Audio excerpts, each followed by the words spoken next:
마태복음에 동방박사들이 예수님을 왜 찾아왔다고 했습니까? 마태복음 2장 2절에는 우리가 동방에서 그의 뼈를 보고 그에게 경배하러 왔노라. 오늘 여러분 왜 오셨습니까? 주님께, 예수님께 경배하기 위해서 이 자리에 온 줄 믿습니다. 프로스코네세스라는 말이죠. 그게 뭐냐? 프로스코네세스라는 말은 뭐냐면 이 헬라 말인데 엎드리다는 거예요. 경배하다라는 거예요.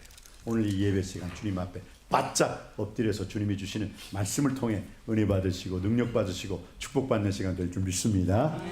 자, 그러면은 오늘 우리가 마가복음 4장 35절로 41절에서 우리에게 주는 메시지의 그 주요 내용이 뭘까요? 35절 말씀 한번 우리 다 같이 한 목소리로 받들어 읽겠습니다. 35절입니다. 시작. 그날 저물 때 제자들에게 이르시되 우리가 저편으로 건너가자 하시니, 저편으로 건너가자. 하루 일과를 시작할 때 우리가 어떻게 해요? 나는 오늘 이쪽에서 있었지만 내일은 저쪽으로 갈 것이다. 오늘은 이곳, 내일은 저곳. 그러나 직장 다니시는 분이야 뭐 항상 똑같은 직장에 들어갈 수 있죠. 오늘 저물 때라는 것은 이스라엘 사람들의 하루의 시작은요, 저녁 6시, 쉽게 말해서 우리 저녁 6시에 그럼 집으로 가잖아요. 저물 때잖아요. 근데 이스라엘의 시간은 저녁이 되고 아침이 되니 이는 첫째 날이라. 저녁 때부터 시작하는 거예요. 저녁 때부터. 그러니까 저녁 때 예수 그리스도께서 시작하시는 거죠. 제자들에게 이르시되 저물었으니까 이제 하루의 시작이 그들은 뭐예요? 저녁 때 시작이니까. 어떻게? 우리가 저편으로 건너가자. 그럼 도대체 저편의 반대는 이편인데 이편에서는 뭘 하셨어요? 저편으로 건너가자. 주님께서 저편 가기 전에 그 있었던 지역은 다른 지역이었죠. 그러면서 거기서 무엇을 했어요? 천국 복음 전하셨어요. 여러분들이 마가복음 4장을 읽어보면 씨 뿌리는 비유에 대해서 나와요. 씨 뿌리는 4가지의 밭에 대해서 나오죠. 4가지. 농부가 씨를 뿌려요. 근데 그 농부는 하나님을 의미하고 있고 그 씨는 말씀을 의미하고 있거든요. 근데 농부가 씨를 뿌리는데 첫째는 그 씨가 어디에 떨어졌다? 길가 사람들이 왔다 갔다 다니는 길가에 떨어졌다. 두 번째는 돌짝밭에 떨어졌다. 세 번째는 가시떨기에 떨어졌다. 네 번째는 좋은 땅에 떨어졌다. 그런데 거기서 열매를 맺었던 것, 30배, 60배, 100배의 열매를 맺었던 것은 그 4가지 길가밭, 돌짝밭, 가시떨기밭, 그 다음 좋은 땅에 떨어진 그 밭, 어디에서만 30배, 60배, 100배의 풍요로운 결실을 맺었다고 했죠. 좋은 땅에 떨어짐에, 좋은 땅. 30배, 60배, 100배의 결실을 맺었다. 근데 거기서 땅이 의미하는 건 뭐냐? 땅은 땅을 말하는 게 아니에요. 우리가 말하는 동서남북. 땅을 말하는 게 아니죠. 예수님께서 그 말씀, 그 비유를 하신 것은 천국 비유예요. 천국 비유. 천국 비유. 천국 비유에서 첫 번째 길가밭은 뭐예요? 사람들이 많이 왔다 갔다 다니죠. 그런데 사람들이 많이 왔다 갔다 다니는 그 밭, 지금으로 말하면 옛날에는 수레가 다녔을 것이지만 짐승이 다녔을 것이지만 지금은 뭐가 다녀요? 자가용이 다니잖아요. 그러니까 그 길가밭에 떨어졌어요. 그러다 보니까 어떻게 해요? 그 싹이 들어가서 싹이 돼서 다시 잎이 되고 줄기가 되어야 되는데 그럴 시간이 없어. 밟혀 죽었어요. 길가밭과 같은 마음. 단단한, 사람들이 왔다 갔다 다니니까 땅이 단단해지잖아요. 단단한 땅에 씨앗을 뿌리면 나지 않잖아요. 그러니까 오늘 또 우리가 길가밭과 같이 왔다 갔다 다니는 사람, 그 마음속에는 말씀이 탁 떨어졌는데 그 말씀이 뭐예요? 길가밭이라 굳었어요. 땅이. 이 사람이, 저 사람이 받고, 요 사람이 받고, 자가용이 받고, 마차가 받고, 짐승이 받고, 강아지가 받고. 그러다 보니까 어떻게 해요? 말씀을 꽃피울 시간이 없어요. 그래서 길가밭이라는 것은 무엇을 의미합니까? 굳어진 것. 말씀을 듣기에는 내 마음이 너무 굳어져 버렸어요. 튕겨져 나가는 거죠. 두 번째, 가시떨기는 무엇입니까? 세상의 염려와 재리의 유혹. 교회에 와서 은혜 중에 예배를 드리죠. 두려워 말라, 내가 너와 함께 함이니라. 놀라지 말라, 나는 내 하나님이 됨이니라. 내가 너를 굳세게 하리라. 참으로 너를 도와주리라. 참으로 나의 의로운 오른손으로 너를 붙들리라. 아멘, 아멘 하면서도 뭐예요? 조금만 지나니까 가시가 계속 찔러대야. 그래도 그건 말씀이고, 진짜 너의 실상황, 현재 상황은 어떠냐? 지금 너 현재 상황은 그게 아니야. 너 지금 돈이 없지 않느냐? 너 지금 그 질병 속에 있지 않느냐? 그러면서 자꾸 돈의 문제 때문에 꽉 나를 찔르고 질병의 문제 때문에 나를 꽉 찔러대요. 그러니까 어떻게 해요? 가시떨기에 떨어진 그 마음이요. 땅은 마음을 말하는 거예요. 우리 인간의 마음을. 길가밭과 길과 밭과 같은 마음은 열매를 맺지 못한다. 가시떨기처럼 계속 찔러대요. 육신의 정욕거리, 아무것 정욕거리, 이생은 자랑거리가 쿡쿡. 말씀을 들을 때는 아멘이야, 아멘. 근데 그때뿐이에요, 그때뿐. 그리고 난 다음에는 뭐예요? 조금만 시간이 지나면 세상의 염려, 재리의 유혹, 그것이 쿡쿡 찔러대니까 말씀대로는 살고 싶은데 어떻게 해요? 틈을 주니까, 말씀에 대한 틈을 딱 주니까 그냥 그 가시가 날 찔러버리는 거예요. 어떤 사람에는 그 가시가 질병의 가시가 될 수 있고요. 어떤 사람에는 그 가시가 물질의 가시가 될 수 있어요. 그러니까 돈 하다 보니까 어떻게 해요? 돌아버리는 거지. 하나님 안 보이는 거야. 금도 내 것이요 은도 내 것이라 만군의 여호와의 말이니라. 그것이 안 들어오는 거야. 안 들어오는 거야. 왜? 그건 말씀이죠. 그 말씀에는 그렇게 나왔는데 금덩이가 안 떨어지니까. 그게 가시떨기 마음이에요. 돌짝밭은 뭐예요? 돌짝밭은 말씀이 떨어져요. 돌짝밭에 떨어진 땅은, 여러분 밭에 돌짝 많이 있어봐요. 자라나요? 못 자라나요? 못 자라나요. 그리고 돌을 다 걷어내야 되는 거. 돌짝밭 같은 단단한 마음, 단단한 마음. 그러니까 스데반이 하나님 말씀을 전할 때 사람들이 뭐요? 그 단단한 돌을 들여서 휙 집어 던졌잖아요. 이 돌짝밭과 같은 그 마음으로서는 또 은혜 받을 수가 없어요. 그러나 좋은 땅에 떨어졌을 때는 다 마음이 온유하고 부드러운, 주여 말씀하여 주시옵소서. 주께서 무슨 말씀을 하시는지 그대로 순종하리이다. 순종하리이다. 그 순종이 참 축복 중에 축복임을 믿으시기 바랍니다. 자, 그럼 41절 말씀 순종하는 마음으로 읽어보시겠습니다. 41절입니다. 시작. 그들이 심히 두려워하여 서로 말하되 그가 누구이기에 바람과 바다도 순종하는가 하였더라. 아멘. 축복 중에 가장 큰 축복은 다른 게 아니에요. 말씀이 선포되어졌을 때 아멘 하고 순종하는 자인 줄 믿습니다. 예수 그리스도께서도요, 누가복음 5장에 보세요. 깊은 데로 가서 그물을 내려라. 그러니까 뭐 깊은 데로 가서 그물을 내려서 축복받았어요. 축복받는 사람들의 특징을 보면 참 놀랍죠. 축복받는 사람들의 특징 중에 하나가 뭔지 아세요? 불가능한 상황이죠. 깊은 데로 가면 고기가 없대요. 어부들한테 물어보세요. 깊은 곳은 고기가 없대요. 근데 주님께서는 뭐라고요? 깊은 곳으로 가서 그물을 내려라 한 거예요. 주여, 밤이 맞도록 그물질을 제가 했지만은 한 마리도 못 잡았습니다. 그러나 주님 말씀에 의지하여 한 번만 그물을 내리겠습니다. 근데 딱 한 번 그물을 내렸는데 주님 말씀에 순종하여 내리는 그 그물은 자기 배뿐만 아니라 두 배에 가득 차게 되는 축복을 받게 된 줄 믿습니다. 축복받는 사람들의 특징을 보니까요, 그렇더라니까요. 이성적으로는, 상식적으로는 전혀 맞지가 않아. 이건 아니야. 이건 지나가던 개가 들어도 웃을 말이야. 개가. 그런데 어떻게 해요? 순종할 수 없는 상황에서 순종했기 때문에 복받은 줄 믿습니다. 바로 참 놀랍죠. 그 성경에 축복받는 사람들 보세요. 순종할 수 없는 그 상황에서 순종했기에 놀라운 기적을 체험할 수 있었다라는 거예요. 여리고성 보세요. 세상에 어떤 전쟁을, 성을 돌아라, 한 바퀴 돌고 두 바퀴 돌고 세 바퀴 돌고, 사람 머리가 돌아버려요. 그 말 들으면은. 안 그러겠어요? 아니, 성을 돈다고 돼. 돈다고. 그런데 주님께서 돌아래요. 이른 아침부터 다 함께 일어나서, 그리고 마지막 날에는 7바퀴 돌아라. 미쳐버리는 거죠. 7바퀴 돌았어요. 그리고 돌 때에는 절대로 떠들지 말아라. 말하지 말아라. 말을 안 했어요. 그런데 그 다음에 마지막 날에는 뭐예요? 다 돌고 난 다음에는 뭐라고 했어요? 말해라! 외쳐라! 그러니까 외쳤어요.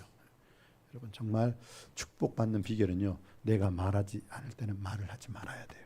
그러나 말해야 할 때는 말해야 됩니다. 그것은 기준이 내가 아니라 하나님의 말씀 앞에서 침묵할 때가 있고, 하나님의 말씀하실 때 외칠 때가 있다는 것 꼭 기억하시고 순종하여 복받는 여러분이 되시기를 주님의 이름으로 축복합니다.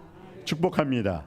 그래서 오늘 그날 저물 때 제자들에게 이르시되 우리가 저 편으로 가자. 이것은 예수님이 그 전에 이제 길가 밭과 같은 마음, 가시떨기 같은 마음, 돌짝밭과 같은 마음, 좋은 땅에 떨어졌는데, 좋은 땅에 떨어졌다는 그 뜻은 뭐냐? 하나님 말씀을 듣고 행했다. 그리고 나머지 사람들은 하나님 말씀을 듣고 행치 않았다. 그게 마태복음 7장에 나오는 거죠. 누구든지 나의 말을 듣고 행하는 자는 그 집을 반석 위에 지은 지혜로운 사람 같으리니 비가 내리고 장수가 나고 바람이 불어 그 집이 부딪히되 무너지지 않는다. 그 집이 부딪히되 무너지지 아니하나니 이는 주초를 반석 위에 놓은 거예요. 주초를 반석 위에 놓았다는 건 뭐예요? 내 인생의 기본 베이직이 예수 중심으로 산다는 것인 줄 믿습니다. 그러나 나의 이 말을 듣고도 행하지 않는 사람은 그 집을 모래 위에 지은 어리석은 사람 같으니 비가 내리고 장수가 나고 바람이 불어 그 집이 부딪히되 무너져 그 무너짐이 심하니라. 여러분 어떤 자리에 서기를 원합니까? 좋은 땅에 떨어졌다는 것은 하나님 말씀을 듣고 행하는 자니 그 인생이 30배, 60배, 100배의 풍요로운 결실을 맺게 되느니라. 이 자리에서 여러분이 서서 이 자리에서 은혜 받고 이 자리에서 능력 받고 이 자리에서 축복 받으시길 주님의 이름으로 축복합니다. 그러니까 오늘 그날은 바로 오늘 예수님이 이렇게 설교하실 때 마가복음 4장에 이렇게 설교하셨거든요. 설교하시고 그날 저물 때 제자들에게 이르시되 야 우리가 저편으로 가자. 뭐 이 편에서도 하나님 말씀을 전했으니까 어쩌게요? 저편 건너가서도 말씀을 전하리라. 마가복음 1장 38절에서도요. 주님께서 이 동네에서도 전도하셨는데 다른 동네로도 가자. 거기서도 전도하리니 내가 이를 위하여 왔노라 라고 말씀하고 있어요. 그래서 항상 우리가 서야 할 자리는 이 편에서도 하나님 말씀으로 저편에서도 하나님 말씀으로 사시는 저와 여러분이 되시기를 주님의 이름으로 축복합니다. 35절 그날 저물 때 제자들에게 이르시되 우리가 저편으로 건너가자. 그랬을 때 제자들이 순종했어요? 순종하지 않았어요?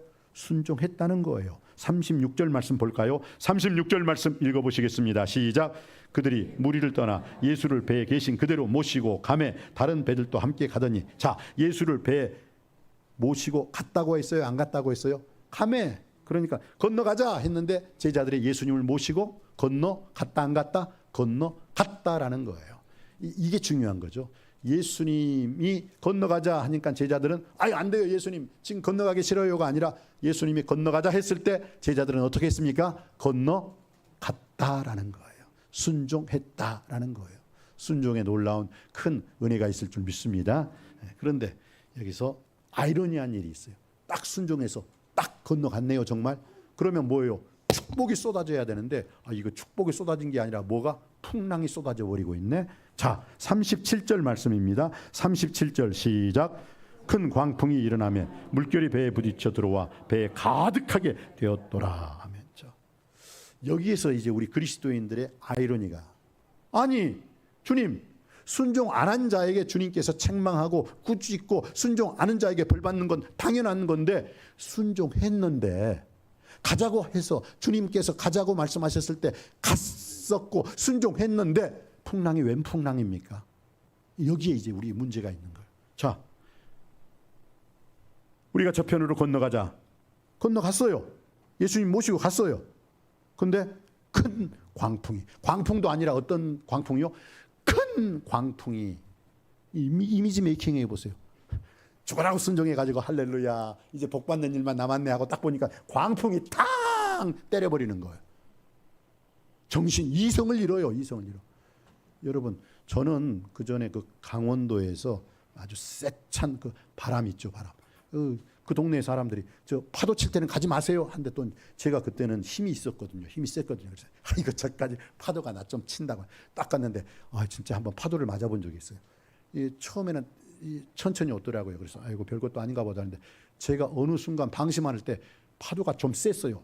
탁 치는데요. 와 제가 한 1m 정도 탁 맞으니까요. 앞으로 그냥 팍 가더라니까요. 와 그게 바다 깊숙한 곳이었다면 물에 빠졌을 거예요. 왜?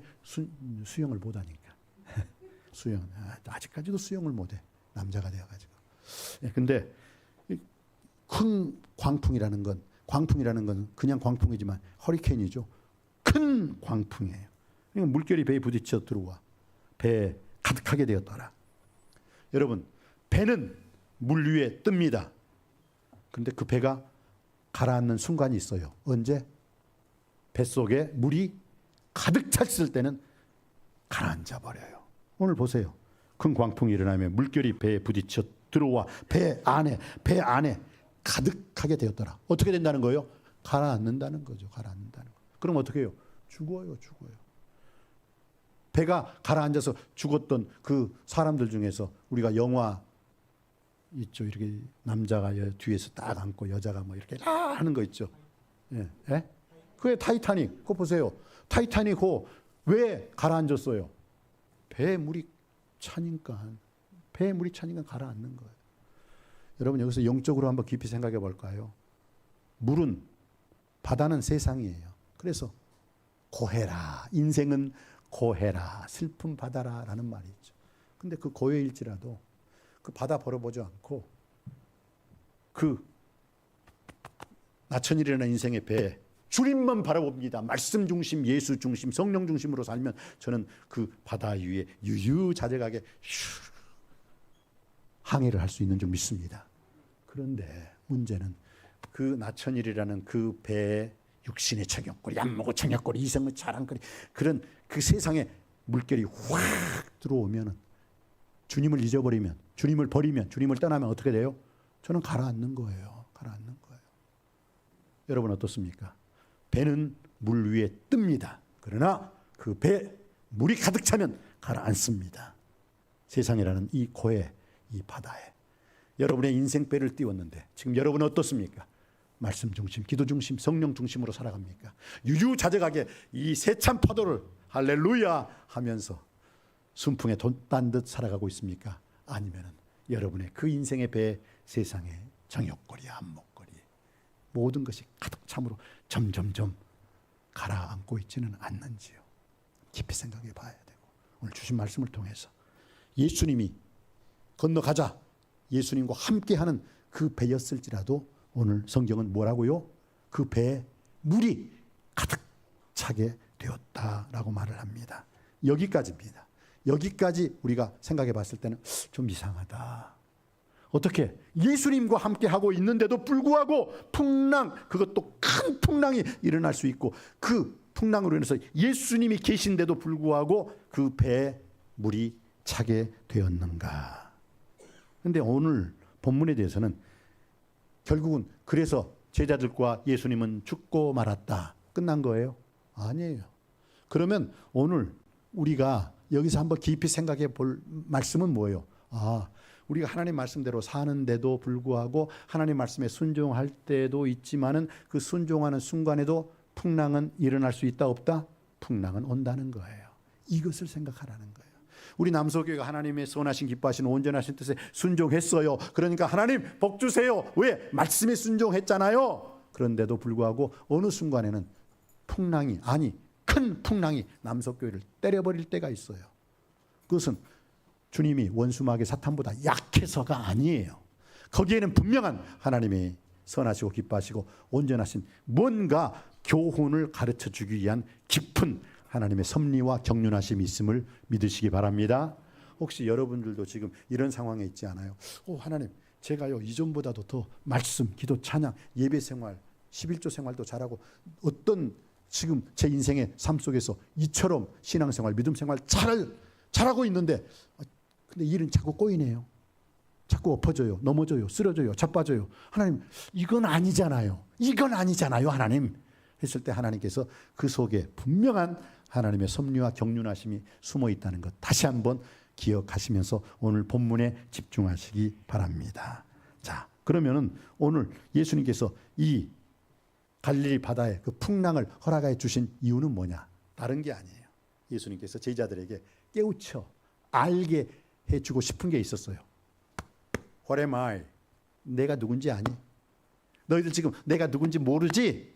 내가 누군지 분명히 보여줄 거야 라고 지금 예수님께서 제자들에게 가르쳐주고 싶은 거예요. 자, 첫 번째 예수님은 누구십니까? 오늘 예수님이 누구신가에 대해서 분명히 말씀하고 있습니다. 37절 말씀 읽었죠? 38절 말씀 한번 읽어보시겠습니다. 38절 말씀 받들어 읽습니다. 시작.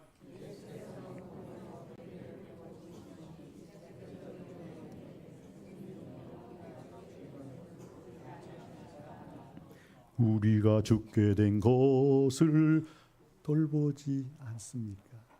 우리가 죽게 된 것을 주님 돌아보셔야죠. 주님의 자녀 아닙니까? 왜 버리십니까? 왜 떠났습니까? 오늘 우리는 그렇게 말을 합니다. 깊은 바다에 빠지게 된 때 주여 구원해 주시옵소서. 그래 구원해 준다. 지금 바로 그거예요. 우리가 죽게 된 것을 주여 돌보시지 않습니까? 그런데 오늘 먼저 우리가 예수님에 대해서 예수님께서 고물이라는 것은 배의 뒤편이거든요. 배 전편이 아니라 배 뒤에 고물에서 무엇을 아마 베개였을 거예요. 아마 돌이 아니라 아마 나무로 된 베개였겠죠. 베개를 베고 주무셨어요. 예수님께서는 그 풍랑, 그 큰 광풍이 일어나는데도 제자들만 답답했지 예수님은 하나도 답답하지 않았어요. 야, 여러분 대화할 때 제일 미쳐버리는 게 뭔지 아세요? 나는 막 그냥 답답해가지고 이럴 수 있어요. 왜 그래요? 와! 그런데 듣는 사람 상대편은 계속 떠들어봐라. 나는 하나도 답답 안 해. 그러면 그 상대편이 미쳐버려요. 돌아버려요. 지금 제자들은요. 죽게 되니까 예수님 일어났어요. 지금 뭐 하세요? 하고 막 예수님 귀도 코도 꼬집고 막 눈도 꼬집고 발은 안 찼겠지. 그런데 막 급하니까 안 깨웠겠어요. 근데 제자들만 답답했다. 한번 여러분 믿음으로 생각해 보십시다. 예수님한테는 그 큰 풍랑이 배에 물이 가득 차게 된 거, 그게 예수님하고는 뭐라고요? 상관이 있었다 없었다? 나는 상관없는 거야. 그건 너희들이 상관이. 너희들이. 그러면서 예수님께서 어찌하여 무서워하니? 어찌하여 믿음이 없니? 예수님 마지막으로 한번 풍자적으로 때린 거예요. 제자들한테. 웃으면서 말했겠죠. 야, 어찌하여 믿음이 없냐? 어찌하여 무서워하지? 이것은 다음의 얘기고, 예수님은 누구시냐? 예수님은 따라하시겠습니다. 참 사람이십니다. 참 사람이십니다. 참 사랑이십니다가 아니라 참 참 사람이십니다. 이것을 베레 호모라고 해요. 베레 호모. 베레는 참, 호모는 사람이란 뜻이에요. 그러니까 예수 그리스도는 베레 호모, 참 사람이십니다. and 베레데우스. 베레는 참, 데우스는 신. 그런데 지금은 예수님이 사람이에요. 사람이니까 뭐예요? 고물에서 베개를 베고 주무셨잖아요. 사람이니까. 예수님이 사람이니까 이렇게 주무실 수도 있는 것이고, 또 예수님이 나사로가 죽었을 때는 나사로의 무덤 앞에서 예수님이 어떻게 하셨다? 눈물을 흘리셨다고 했어. 눈물을 흘리셨다. 또 배가 고프셨을 때는 그 베다니에서 이렇게 예루살렘으로 들어가다 무화과나무 보고, 야, 무화과나무 따먹어야지 가서 딱 열매를 구했는데 무화과나무가 열매를 예수님께 안 주었죠. 예수님께서 어떠해요? 삐져가지고 입은 무성한데 열매가 없어요. 에라이 위선자야.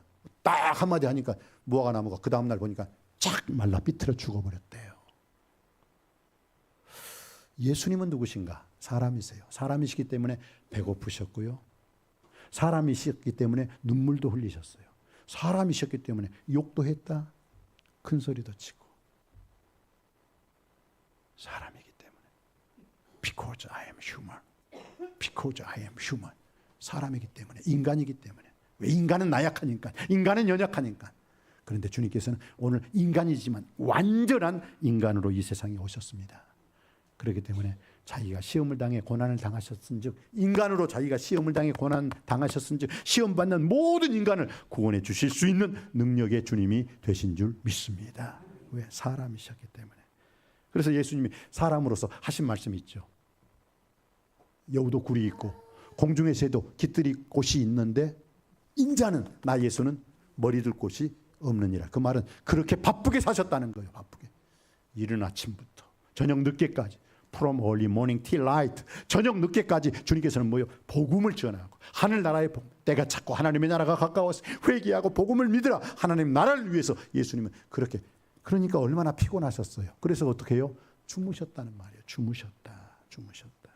사랑하는 성도님 여러분, 여기서 여러분에게 도전적인 말씀을 전하십니다. 예수님의 그 참 사람으로서 메시아성을 말하는 거예요. 기름 부음 받는 사람은 딱 세 사람. 뭐예요? 왕, 제사장, 선지자만 기름 부음을 받았어요. 그래서 오늘 이 말씀, 참 사람으로 오신 예수 그리스도께서 피곤하여서 배에서 주무셨을 때 예수 그리스도는 바로 이 속에서도 메시아성, 왕으로, 제사장으로, 선지자로 오셨던 그것을 잊지 않으시고 피곤했지만 주무시고 계셨던 거예요. 자, 그렇게 바쁘게 사셨다는 것입니다. 여기에 여러분에게 도전합니다. 예수님은 사람이 되셔 메시아적 그 사역을 감당하기 위해서 피곤하시기까지 하여 열심히 일하셨는데 여러분도 피곤하시죠. 근데 여러분은 무엇 때문에 피곤하십니까? 무엇이 여러분을 피가 고원하게 해서 여러분을 잠들게 하고 있습니까? 한번 깊이 생각해 봐야 돼요. 예수님은 하나님의 나라를 위해서 피곤하셨어요. 그래서 돌베개하고 나무 베개하고 주무셨어요. 여러분은 도대체 무엇 때문에 왜 피곤하십니까? 어떤 피곤함이 여러분을 지금 힘들게 하고 있습니까? 우리는 과연 무슨 일로 피곤한 인생을 살고 있는지 오늘 배에서 피곤해서 주무시는 예수님과 비교해 보면서 한번 깊이 생각해 볼 수 있는 이 시간이 되기를 주님의 이름으로 축복합니다. 두 번째, 예수 그리스도는 사람이었을 뿐만 아니라 참 사람이었을 뿐만 아니라 베레 호모 참 사람이었을 뿐만 아니라 and 베레 데우스 참 신이란 사실을 믿으시기 바랍니다. 39절에 나와 있습니다. 39절 말씀 받들어 읽습니다. 받들어 읽겠습니다. 시작. 예수께서 깨어 바람을 꾸짖으시며 바다들어 이르시되 잠잠하라 고요하라 하시니 바람이 그치고 아주 잔잔하여지더라. 아멘 아멘 아멘. 자, 예수 그리스도께서는요 바람을 보고 뭐라고요? 잠잠하라 말씀하셨고 바다를 보고는 뭐요? Set down servant. 고요하라 라고 말씀하셨어요. 그리고 난 다음에 어떻게 해요? 잠잠하라 고요하라 딱 한 번 말씀하셨는데 어떻게 해요? 바다와 바람이 잔잔하고 고요하게 된 줄 믿습니다. 이것은 예수 그리스도께서는 자연계 천지를 창조하신 창조주 하나님이라는 것을 그 자리에서 보여주고 있는 거예요. 바다도 하늘도 산도 땅도 예수 그리스도의 말씀 앞에서는 다 순종하는 줄 믿습니다. 주님의 명령대로 바다와 바람이 잔잔해졌습니다. 자연계를 창조하시고 지배하시고 다스리시는 하나님이 아니고서는 도저히 할 수 없는 문제입니다. 그래서 예수 그리스도께서는 요한복음 10장 30절 말씀에 뭐라고 했어요? 나와 아버지는 하나다. 즉 내가 창조주 하나님으로서 말씀이 육신이 되어 이 땅에 왔노라 라고 말씀하고 있습니다. 그래 예수 그리스도께서 이렇게 자신 있게 당신 나는 참 사람으로 이 땅에 왔고 참 신으로 이 땅에 왔노라 하면서 제자들에게는 두 가지로 책망하셨어요. 제자들에게 책망한 게 딱 두 가지죠. 40절 41절 말씀 받도록 하겠습니다. 시작. 이에 제자들에게 이르시되 어찌하여 이렇게 무서워하느냐 너희가 어찌 믿음이 없느냐 하시니 그들이 심히 두려워하여 서로 말하되 그가 누구이기에 바람과 바다도 순종하는가 하였더라. 예수님은 참 사람이십니다. 예수님은 참 하나님이십니다. 예수님만이 구원자이십니다. 아들을 낳으리니 이름을 예수로 하라. 이는 그가 자기 백성을 저희 죄에서 구원할 자이심이니라. 이것을 이사야 선지자는 누구보다도 잘 알고 있었어요. 그래서 이미 예수님이 태어나시기 700년 전에 이사야는 이사야 43장 1절 2절 3절에 뭐라고 우리에게 말씀하고 있습니까? 야곱아 너를 창조하신 여호와께서 이제 말씀하시네. 이스라엘아 너를 조성하신 자가 이제 말씀하시네. 너는 두려워 말라. 내가 너를 구속하였고 내가 너를 지명하여 불렀나니 너는 내 것이라. 내가 물 가운데 지날 때에도 물결이 너를 침몰치 못할 것이다. 불 가운데 지날 때에도 불꽃이 너를 사르지도 못하고 태우지도 못하리. 대제 나는 내 여호와 하나님이요 이스라엘의 거룩한 자요 내 구원자임이니라. 여러분 예수 그리스도가 누구이십니까? 참 사람이십니다. 참 하나님이십니다. 그는 우리의 구원자이십니다. 천지를 창조하신 창조주 하나님이시오 거룩하고 흠이 없으신 아버지 하나님이시오 우리를 사랑하시고 우리를 구원해 주시는 하나님이십니다. 그가 한번 말씀하셨을 때 물이 변하여 포도주가 되는 기적이 일어났습니다. 그가 한번 말씀하셨을 때 소경 바디메이가 눈을 뜨는 역사가 일어났습니다. 그가 한번 말씀하셨는데 거친 바다가 잔잔해진 줄 믿습니다. 그가 한번 말씀하심으로 죽은 나사로도 살아나게 된 줄 믿습니다. 아픈 자를 위로하시고 병든 자도 고쳐주시고 죽은 자도 살려주시는 우리 주 예수 그리스도를 믿으시기 바랍니다. 그는 무에서 유를 창조하십니다. 없는 것에서 있는 것을 창조하신 창조주 하나님, 바로 그 예수 그리스도로 더불어서 여러분의 인생 여정길 2000년 전에 더러운 귀신을 쫓아내며 모든 병과 모든 약한 것을 고치시는 우리 주 예수 그리스도께서 오늘 이 시대에도 모든 병과 모든 약한 것을 고쳐주실 줄 믿습니다. 2000년 전에 갈릴리 바다를 잔잔케 하신 예수 그리스도께서 오늘 우리의 인생에 어떠한 풍랑 어떠한 휘몰아치는 바다일지라도 잔잔하라 말씀하실 때 잔잔케 되는 놀라운 역사가 일어나게 될 줄 믿습니다. 참 사람이요 참 하나님이신 구원자이신 예수 그리스도로 말미암아 여러분의 인생 여정길 항상 행복하고 승리하는 성공적인 인생 사시기를 주님의 이름으로 축원드립니다. 기도하시겠습니다. 은혜가 풍성하신 아버지 하나님, 어찌하여 이렇게 무서워하며 어찌하여 너희 믿음이 없느냐. 오 주여, 우리에게 강하고 담대한 믿음, 죽은 믿음이 아니라 살아있는 믿음을 허락하여 주시옵시고, 참 사람이시오, 참 신, 참 창조주 하나님이신 주님 앞에 자연계를 창조하시고 지배하시고 다스리신 그 주님으로 인하여, 구원자 예수 그리스도로 인하여 우리의 인생의 모든 문제 다 구원받게 하여 주시옵시고 해결되게 하여 주옵소서. 예수님의 이름으로 기도드립니다. 아멘.